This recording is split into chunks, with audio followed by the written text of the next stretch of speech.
Nse girl. Kunu gbara anyị mkpu. Ụlọ ọgwụ bụ anyị mewadebe. Ka o nwede ụmụ nwaanyị gbejiri chọk. Abịa n'ọrụ ọrụ ụkọ.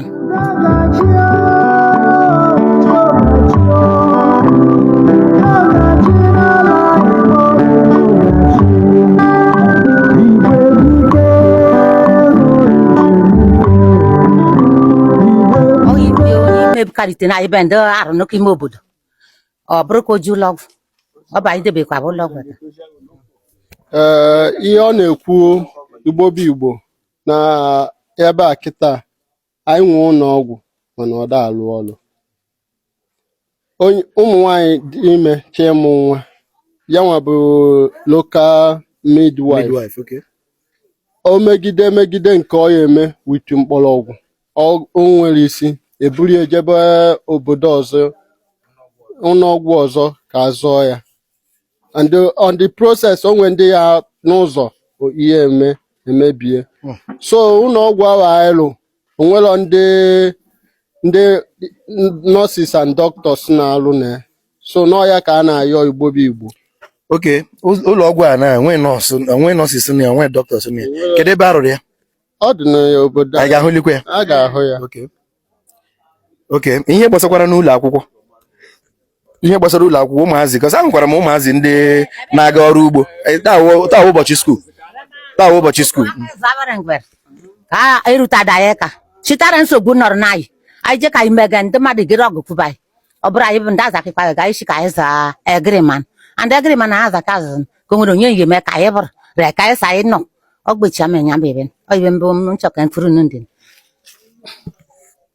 ihe banyere ihe skuul ụmụaka anyị na-agụ ndị nwee ike nne na nna nwee ike ịzụ ịmago n'obodo anyị bi gọọmenti ihe kwesịrị gọọmenti iwetara anyị ka o wee nyere anyị aka n'ọrụ ugbo ahụ anyị si na anyị na-arụ ewetara ya onye ọbụla ewere ike nke onwe wee na-arụ ya ụfọdụ enwere ume ịzụ ụmụ ha na skuul ọ ya bụ na ịfụ ụmụaka ụfọdụ a na-agagharị ruto parents enweghị ike ịzụni ha anyị nwere skuul ọ dị functional mana one kwa anyị enwero comprehensive teachers kwa because ihe anyị na-achọ na bụ ntụ Igbo chọọ inyere anyị aka ka ha nyekwara anyị aka in that area because anyị echego gọọmenti ọ community na fund the school community na fund teachers. Go poor community like this, or the one they can afford, or local village teachers that can afford, or yeah, but and the standard of education here, due to no local village teachers, or that standard, so no iona cover. Okay,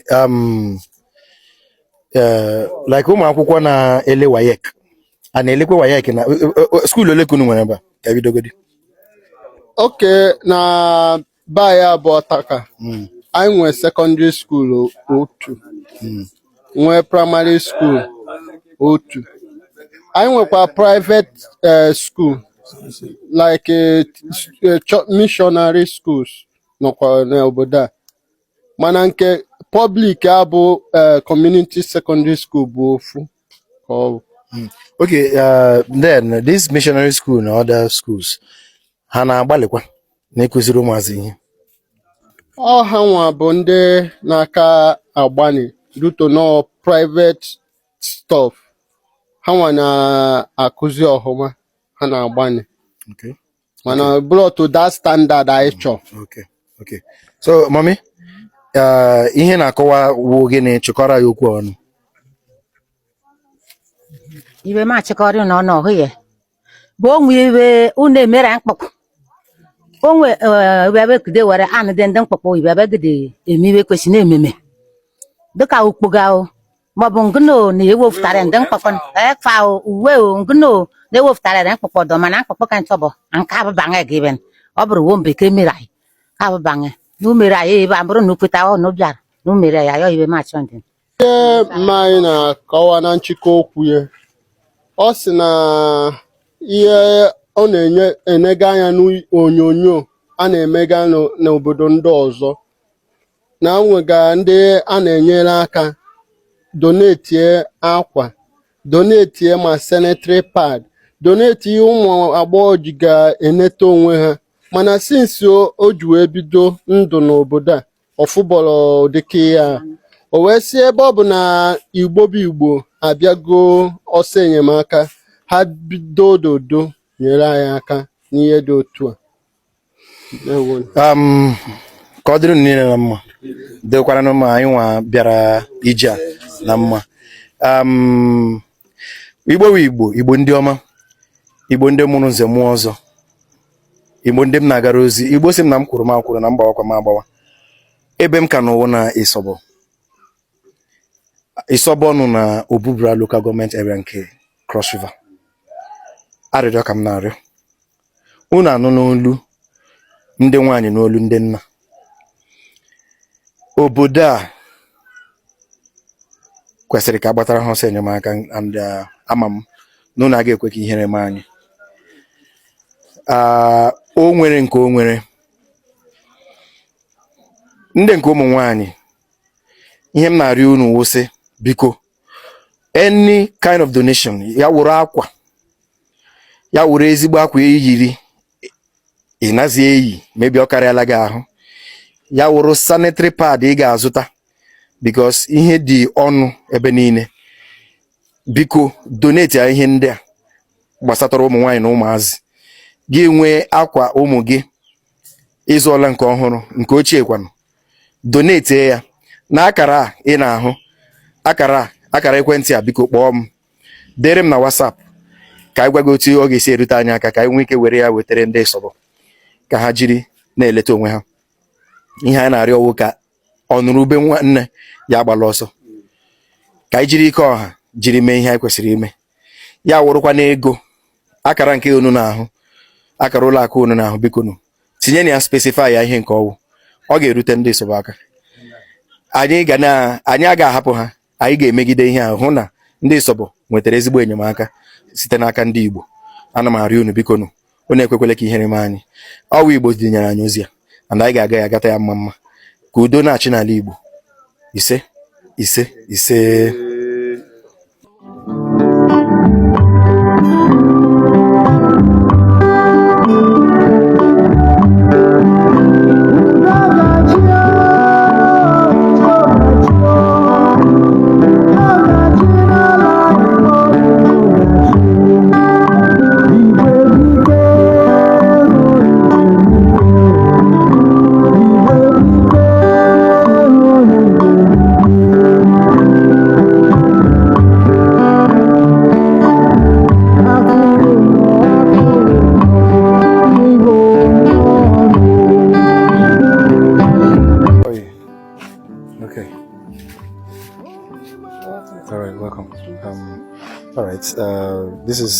This visit is an emergency.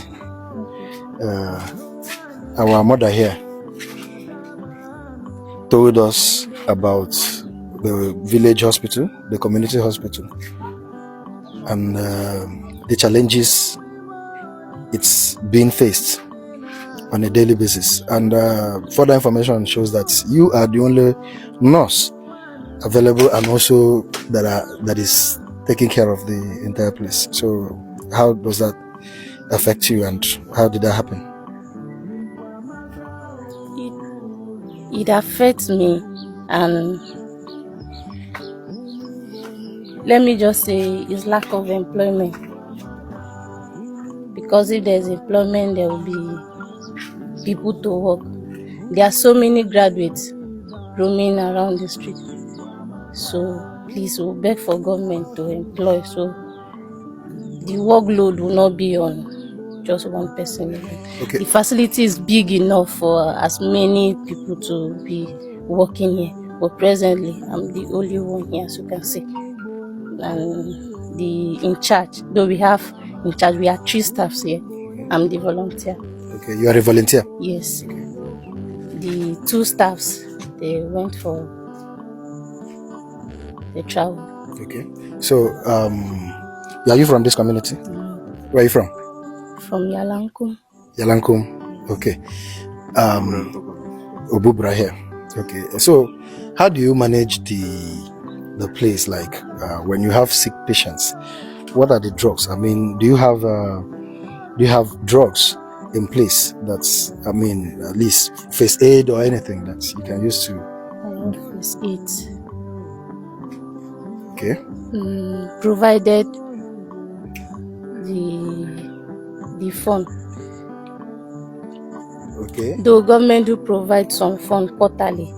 Quarterly. Yes, but presently we've not received any.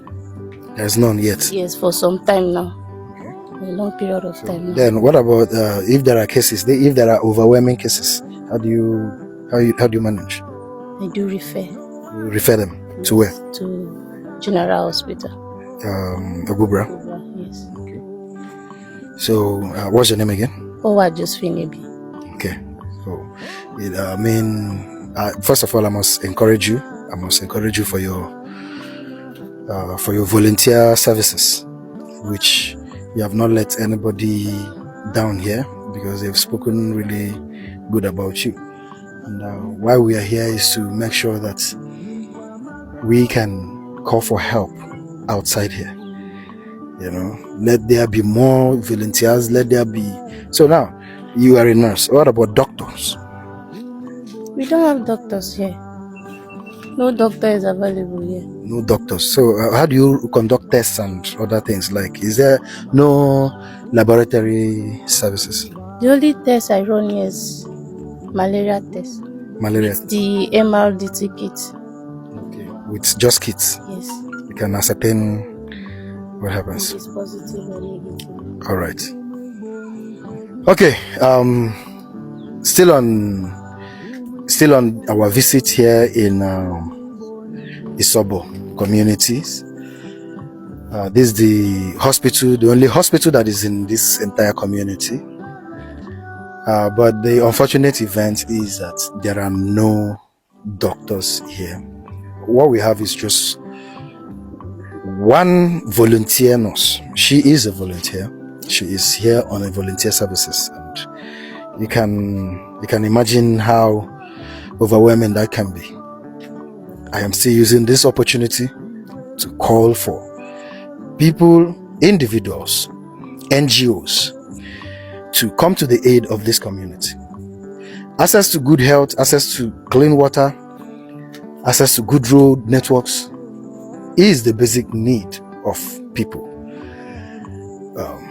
But we cannot rely just on the government when we have good-willed people of goodwill, people of means who can assist. I am here to represent Igbo, Cultural and Social Enlightenment for Unity Foundation, under the auspice of Unify Igbos Now. I am calling for help. I am calling for your assistance. Come to the aid of this community. People shouldn't die because there is no access to hospitals. People shouldn't be made to suffer because there is no access to drugs and water. This lady here is trying. She's a volunteer and she is the only nurse here. So she deserves her flowers. I'm using this opportunity to call. This is the local midwife who helps women in labor to deliver. But there are overwhelming cases too, where we have some. When they now want to Oh, and I'm there, Mareka. Oh, Bonylan, okay. In Abali Kegi. So, well, she is doing her best. When I'm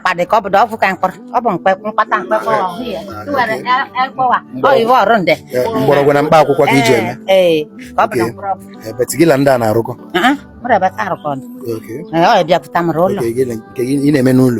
Okay, all right. Because we boyona kawana yawa.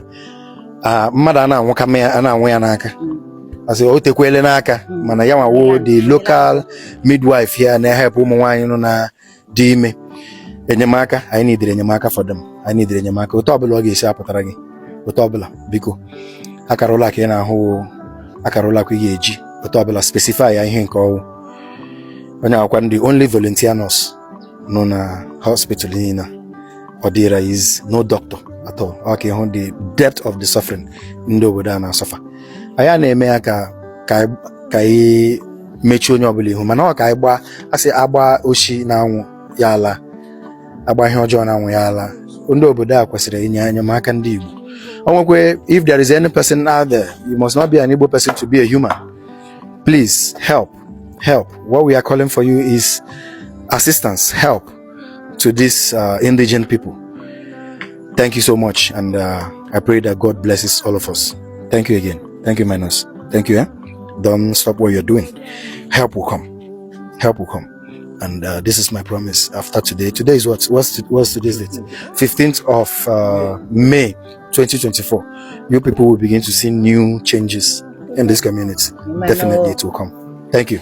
There are, if we are calling for people to assist, definitely the assistance should come first of all from here. You are in volunteers. Okay, please, you have to accept a little token that I'll be giving to you. Yeah? Accept this. Yeah? It can at least buy you 1 or 2, maybe data for call. Yeah? Mommy? What commanding? Ngwajide. Oh, Yeah? na. Samo. Chineke meje ko hibia. Ko ke gi hinin da ngore mere mi ben mayo no. Ise. Because unu jiri as in it's not enough, but I believe that help will come.